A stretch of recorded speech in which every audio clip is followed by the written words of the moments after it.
Livre deuxième, chapitre 3, Héroïsme de l'obéissance passive. La porte s'ouvrit. Elle s'ouvrit vivement, toute grande, comme si quelqu'un la poussait avec énergie et résolution. Un homme entra. Cet homme, nous le connaissons déjà. C'est le voyageur que nous avons vu tout à l'heure, errer, cherchant un gîte. Il entra, fit un pas et s'arrêta, laissant la porte ouverte derrière lui. Il avait son sac sur l'épaule, son bâton à la main, une expression rude, hardie, fatiguée et violente dans les yeux. Le feu de la cheminée l'éclairait. Il était hideux. C'était une sinistre apparition. Madame Magloire n'eut pas même la force de jeter un cri. Elle tressaillit et resta béante. Mademoiselle Baptistine se retourna, aperçut l'homme qui entrait et se dressa à demi défermant, puis, ramenant peu à peu sa tête vers la cheminée, elle se mit à regarder son frère, et son visage redevint profondément calme et serein. L'évêque fixait l'homme avec un œil tranquille. Comme il ouvrait la bouche, sans doute pour demander au nouveau venu ce qu'il désirait, l'homme appuya ses deux mains à la fois sur son bâton, promena ses yeux tour à tour sur le vieillard et les femmes, et sans attendre que l'évêque parlât, dit d'une voix haute « Voici, je m'appelle Jean Valjean. Je suis galérien. J'ai passé 19 ans au bagne. Je suis libéré depuis 4 jours et en route pour Pontarlier, qui est ma destination. 4 jours. Et je marche depuis Toulon. Aujourd'hui, j'ai fait 12 lieues à pied. Ce soir, en arrivant dans ce pays, j'ai été dans une auberge. On m'a renvoyé à cause de mon passeport jaune que j'avais montré à la mairie. Il avait fallu. J'ai été à une autre auberge. On m'a dit « va-t'en ». Chez l'un, chez l'autre, personne n'a voulu de moi. J'ai été à la prison, le guichetier n'a pas ouvert. J'ai été dans la niche d'un chien. Ce chien m'a mordu et m'a chassé, comme s'il avait été un homme. On aurait dit qu'il savait qui j'étais. Je m'en suis allé dans les champs pour coucher à la belle étoile. Il n'y avait pas d'étoile.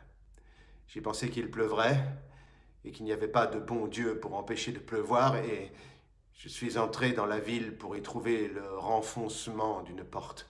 Là, dans la place, j'allais me coucher sur une pierre. Une bonne femme m'a montré votre maison et m'a dit « frappe là ». J'ai frappé. Qu'est-ce que c'est ici? Êtes-vous une auberge? J'ai de l'argent. Ma masse. 109 francs 15 sous que j'ai gagné au bagne par mon travail en 19 ans. Je paierai. Qu'est-ce que ça me fait? J'ai de l'argent. Je suis très fatigué. 12 lieues à pied. J'ai bien faim. Voulez-vous que je reste? Madame Magloire, dit l'évêque, vous mettrez un couvert de plus. L'homme fit 3 pas et s'approcha de la lampe qui était sur la table. Tenez, reprit-il, comme s'il n'avait pas bien compris. Ce n'est pas ça. Avez-vous entendu? Je suis un galérien, un forçat. Je viens des galères. Il tira de sa poche une grande feuille de papier jaune qu'il déplia. Voilà mon passeport jaune. Jaune, comme vous voyez. Cela sert à me faire chasser de partout où je suis. Voulez-vous lire? Je sais lire, moi. J'ai appris au bagne. Il y a une école pour ceux qui veulent. Tenez, voilà ce qu'on a mis sur le passeport. Jean Valjean, forçat libéré, natif de... Cela vous est égal? Est resté 19 ans au bagne. 5 ans pour vol avec effraction, 14 ans pour avoir tenté de s'évader 4 fois. Cet homme est très dangereux. Voilà, tout le monde m'a jeté dehors. Voulez-vous me recevoir, vous? Est-ce une auberge? Voulez-vous me donner à manger et à coucher? Avez-vous une écurie? Madame Magloire, dit l'évêque, vous mettrez des draps blancs au lit de l'alcôve. Nous avons déjà expliqué de quelle nature était l'obéissance des 2 femmes. Madame Magloire sortit pour exécuter ses ordres. L'évêque se tourna vers l'homme. « Monsieur, asseyez-vous et chauffez-vous. Nous allons souper dans un instant, et l'on fera votre lit pendant que vous souperez. » Ici, l'homme comprit tout à fait.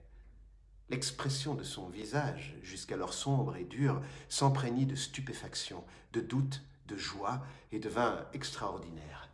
Il se mit à balbutier comme un homme fou. « Vrai? Quoi? Vous me gardez? Vous ne me chassez pas? Un forçat? Vous m'appelez monsieur? Vous ne me tutoyez pas? Va-t'en, chien, qu'on me dit toujours. Je croyais bien que vous me chasseriez. Aussi, j'avais tout de suite dit qui je suis. Oh, la brave femme qui m'a enseigné ici. Je vais souper. Un lit avec des matelas et des draps, comme tout le monde. Il y a 19 ans que je n'ai pas couché dans un lit. Voulez-vous bien que je ne m'en aille pas? Vous êtes de dignes gens. D'ailleurs, j'ai de l'argent. Je paierai bien. Pardon, monsieur l'aubergiste. Comment vous appelez-vous? Je paierai tout ce qu'on voudra. Vous êtes un brave homme. Vous êtes aubergiste, n'est-ce pas? Je suis, dit l'évêque, un prêtre qui demeure ici. Un prêtre? Reprit l'homme. Oh, un brave homme de prêtre. Alors vous ne me demandez pas d'argent? Le curé, n'est-ce pas? Le curé de cette grande église. Tiens, c'est vrai que je suis bête. Je n'avais pas vu votre calotte. Tout en parlant, il avait déposé son sac et son bâton dans un coin, puis remis son passeport dans sa poche, et il s'était assis. Mademoiselle Baptistine le considérait avec douceur. Il continua. « Vous êtes humain, monsieur le curé. Vous n'avez pas de mépris. C'est bien bon, un bon prêtre. Alors, vous n'avez pas besoin que je paie? »« Non, dit l'évêque. Gardez votre argent. Combien avez-vous? Ne m'avez-vous pas dit 109 francs? 15 sous, ajouta l'homme. 109 francs, 15 sous. Et combien de temps avez-vous mis à gagner cela? 19 ans. 19 ans? L'évêque soupira profondément. L'homme poursuivit. J'ai encore tout mon argent. Depuis 4 jours, je n'ai dépensé que 25 sous que j'ai gagnés en aidant à décharger des voitures à Grasse. Puisque vous êtes abbé, je vais vous dire, nous avions un aumônier au bagne. Et puis un jour, j'ai vu un évêque, Monseigneur qu'on appelle.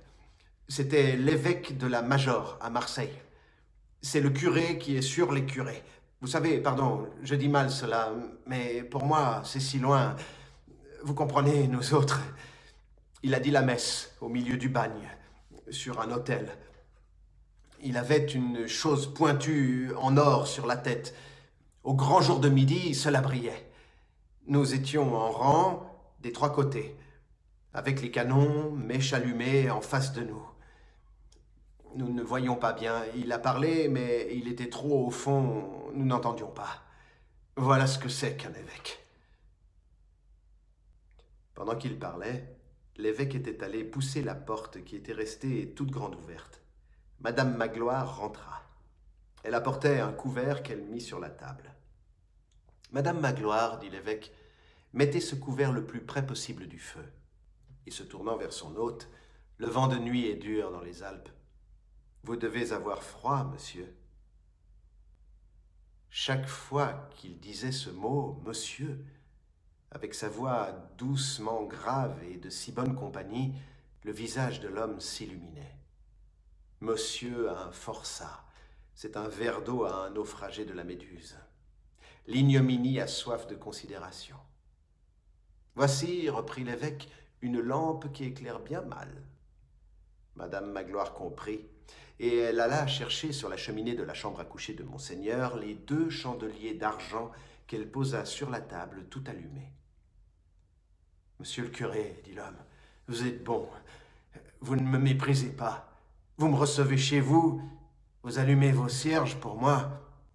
Je ne vous ai pourtant pas caché d'où je viens et que je suis un homme malheureux. » L'évêque, assis près de lui, lui toucha doucement la main. « Vous pouviez ne pas me dire qui vous étiez. Ce n'est pas ici ma maison, c'est la maison de Jésus-Christ. Cette porte ne demande pas à celui qui entre s'il a un nom, mais s'il a une douleur. Vous souffrez, vous avez faim et froid. Soyez le bienvenu. Et ne me remerciez pas. Ne me dites pas que je vous reçois chez moi. Personne n'est ici chez soi, excepté celui qui a besoin d'un asile. Je vous le dis à vous qui passez, vous êtes ici chez vous, plus que moi-même. Tout ce qui est ici est à vous. Qu'ai-je besoin de savoir votre nom?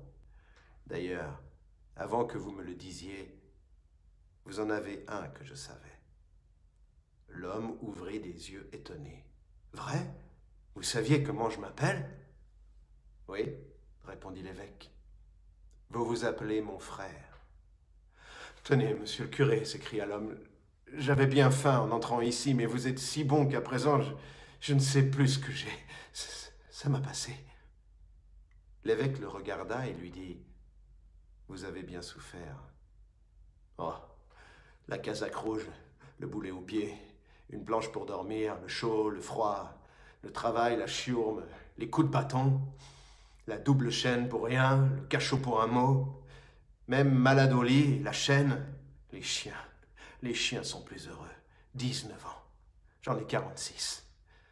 À présent, le passeport jaune. Voilà. Oui, reprit l'évêque. Vous sortez d'un lieu de tristesse.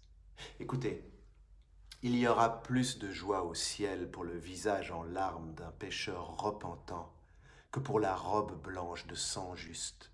Si vous sortez de ce lieu douloureux avec des pensées de haine et de colère contre les hommes, vous êtes digne de pitié. Si vous en sortez avec des pensées de bienveillance, de douceur et de paix, vous valez mieux qu'aucun de nous. Cependant, Madame Magloire avait servi le souper. Une soupe faite avec de l'eau, de l'huile, du pain et du sel, un peu de lard, un morceau de viande de mouton, des figues, un fromage frais et un gros pain de seigle. Elle avait d'elle-même ajouté à l'ordinaire de monsieur l'évêque une bouteille de vieux vin de mauve. Le visage de l'évêque prit tout à coup cette expression de gaieté propre aux natures hospitalières. « À table, dit-il, vivement. » Comme il en avait coutume lorsque quelque étranger soupait avec lui, il fit asseoir l'homme à sa droite. Mademoiselle Baptistine, parfaitement paisible et naturelle, prit place à sa gauche. L'évêque dit le bénédicité, puis servit lui-même la soupe selon son habitude. L'homme se mit à manger avidement.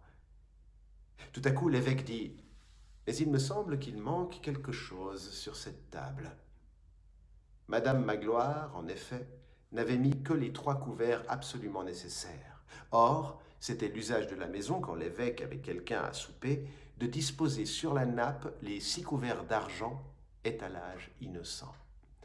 Ce gracieux semblant de luxe était une sorte d'enfantillage plein de charme dans cette maison douce et sévère qui élevait la pauvreté jusqu'à la dignité. Madame Magloire comprit l'observation, sortit sans dire un mot, et un moment après, les 3 couverts réclamés par l'évêque brillaient sur la nappe, symétriquement arrangés devant chacun des 3 convives.